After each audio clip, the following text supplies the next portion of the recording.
Hi friends, welcome back to my YouTube channel. ഇന്നത്തെ topic തമ്പനയിൽ കണ്ടപ്പോൾ തന്നെ നിങ്ങൾക്ക് മനസ്സിലായിട്ടുണ്ടാകും. എന്നാലും കൂടുതൽ ഡീറ്റെയിൽസ് എന്താണെന്ന് നമുക്ക് നോക്കാം. ലാപ്ടോപ്പ് ഉപയോഗിക്കുന്നവർ ഒരിക്കലെങ്കിലും നേരിട്ടിട്ടുള്ള ഒരു പ്രശ്നമായിരിക്കും കീബോർഡ് പ്രോബ്ലംസ്. കീബോർഡിൽ ഏതെങ്കിലും ഒരു കീ ഓട്ടോമാറ്റിക്കായി പ്രസ്സാകുക, അതുമൂലം നമുക്ക് ലാപ്ടോപ്പ് ശരിയായ രീതിയിൽ യൂസ് ചെയ്യാൻ പറ്റാതിരിക്കുക, പിന്നെ കീബോർഡ് തീരെ വർക്കാകാതിരിക്കുക. ഇങ്ങനെയൊക്കെ ലാപ്ടോപ്പിൻ്റെ കീബോർഡിൽ പ്രശ്നങ്ങൾ ഉണ്ടാകുമ്പോൾ നമ്മൾ ഏതെങ്കിലും ലാപ്ടോപ്പ് സർവീസ് സെൻറ്ററിൽ റിപ്പയർ ചെയ്യാൻ കൊടുക്കും. പക്ഷേ ഞാൻ ഇന്നിവിടെ കാണിച്ചു തരാൻ പോകുന്നത് ലാപ്ടോപ്പ് സർവീസ് സെൻറ്ററിൽ കൊടുക്കാതെ തന്നെ നമുക്ക് ശരിയാക്കിയെടുക്കാം. അത് എങ്ങനെയെന്നാണ് ഇന്നത്തെ വീഡിയോയിൽ. ഇങ്ങനെയുള്ള പ്രോബ്ലം സോൾവ് ചെയ്യാൻ രണ്ട് വഴിയേ ഉള്ളൂ. ഒന്ന്, ലാപ്ടോപ്പിലുള്ള കീബോർഡ് മാറ്റിവെക്കുക. മറ്റൊന്ന്, ഒരു എക്സ്റ്റേണൽ കീബോർഡ് യൂസ് ചെയ്യുക എന്നത്. ഞാൻ ഇവിടെ കാണിക്കുന്നത് ഇൻറ്റേർണൽ കീബോർഡ് ഡിസേബിൾ ചെയ്ത് എക്സ്റ്റേണൽ കീബോർഡ് എനേബിൾ ചെയ്യുന്നതാണ്. ഇതിനായി ഒരു എക്സ്റ്റേണൽ കീബോർഡും ഒരു എക്സ്റ്റേണൽ മൗസും ആവശ്യമാണ്. ഇൻറ്റേർണൽ കീബോർഡ് ഡിസേബിൾ ചെയ്യുമ്പോൾ ഓട്ടോമാറ്റിക്കായി ഇൻറ്റേർണൽ മൗസും ടച്ച് പാഡും ഡിസേബിൾ ആകും. അപ്പോൾ നമുക്ക് ഒരു എക്സ്റ്റേണൽ കീബോർഡും ഒരു എക്സ്റ്റേണൽ മൗസും ആവശ്യമുണ്ട്.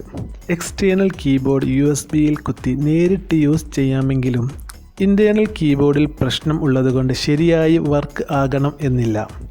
അതുകൊണ്ട് ഫസ്റ്റ് ഇൻറ്റേർണൽ കീബോർഡ് ഡിസേബിൾ ചെയ്യണം. എന്നിട്ട് വേണം എക്സ്റ്റേണൽ കീബോർഡും മൗസും ഉപയോഗിക്കാൻ. അതെങ്ങനെയെന്ന് നോക്കാം.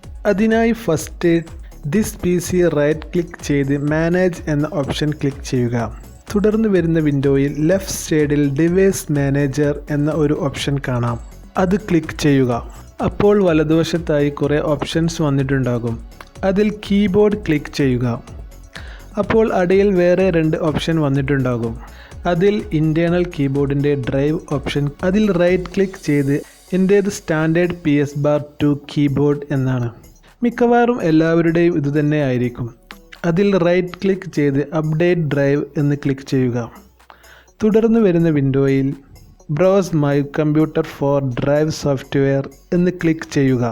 പിന്നീട് വരുന്ന ബോക്സിൽ let me pick from A list of available drivers on my computer എന്നത് ക്ലിക്ക് ചെയ്യുക. തുടർന്ന് വരുന്ന വിൻഡോയിൽ ഷോ കോമ്പാറ്റിബിൾ ഹാർഡ്വെയർ എന്ന് അൺടിക്ക് ചെയ്യുക. അപ്പോൾ അടിയിൽ കുറച്ച് ഡ്രൈവേഴ്സ് കാണാം. നിങ്ങളുടെ കമ്പ്യൂട്ടറിൽ അവൈലബിൾ ആയിട്ടുള്ള എല്ലാ ഡ്രൈവുകളും അവിടെ കാണാം. അതിൽ ഒന്ന് സെലക്ട് ചെയ്യുക. ഞാൻ ഇതിൽ തോഷിബ എന്നത് സെലക്ട് ചെയ്തു. അപ്പോൾ വലതുവശത്ത് ഇതിൻ്റെ മോഡൽ നെയിം കാണാം. അതിൽ ക്ലിക്ക് ചെയ്ത് നെക്സ്റ്റ് കൊടുക്കുക. തുടർന്ന് വരുന്ന ഡയലോഗ് ബോക്സിൽ യെസ് കൊടുക്കുക. തുടർന്ന് വരുന്ന വിൻഡോ ക്ലോസ് ചെയ്യുക. അപ്പോൾ സിസ്റ്റം റീസ്റ്റാർട്ട് ചെയ്യാൻ ചോദിച്ചുകൊണ്ട് ഒരു ഡയലോഗ് ബോക്സ് വരും. അതിൽ യെസ് ക്ലിക്ക് ചെയ്ത് സിസ്റ്റം റീസ്റ്റാർട്ട് ചെയ്യുക. ഇപ്പോൾ നിങ്ങളുടെ ഇൻറ്റേർണൽ കീബോർഡും മൗസും വർക്ക് ചെയ്യുന്നുണ്ടാകില്ല. ഇനി നിങ്ങൾക്ക് എക്സ്റ്റേണൽ കീബോർഡും മൗസും ലാപ്ടോപ്പിൽ USB വഴി കണക്റ്റ് ചെയ്ത് ഉപയോഗിക്കാം.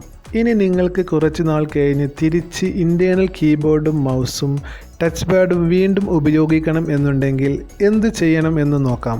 അതിനായി ഫസ്റ്റ് മുമ്പ് ചെയ്തതുപോലെ ദിസ് PC റൈറ്റ് ക്ലിക്ക് ചെയ്ത് മാനേജ് എന്ന ഓപ്ഷൻ എടുക്കുക. തുടർന്ന് വരുന്ന വിൻഡോയിൽ ലെഫ്റ്റ് സൈഡിൽ ഉള്ള ഡിവൈസ് മാനേജർ എന്ന ഓപ്ഷൻ ക്ലിക്ക് ചെയ്യുക.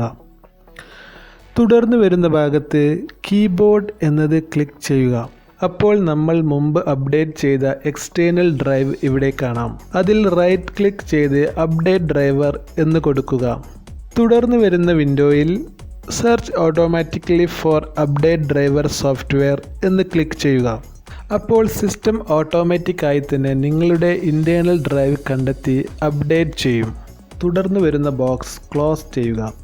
എന്നിട്ട് സിസ്റ്റം റീസ്റ്റാർട്ട് ചെയ്യുക. ഇപ്പോൾ നിങ്ങളുടെ സിസ്റ്റത്തിൽ വീണ്ടും ഇൻറ്റേർണൽ കീബോർഡും മൗസും വർക്ക് ചെയ്യും.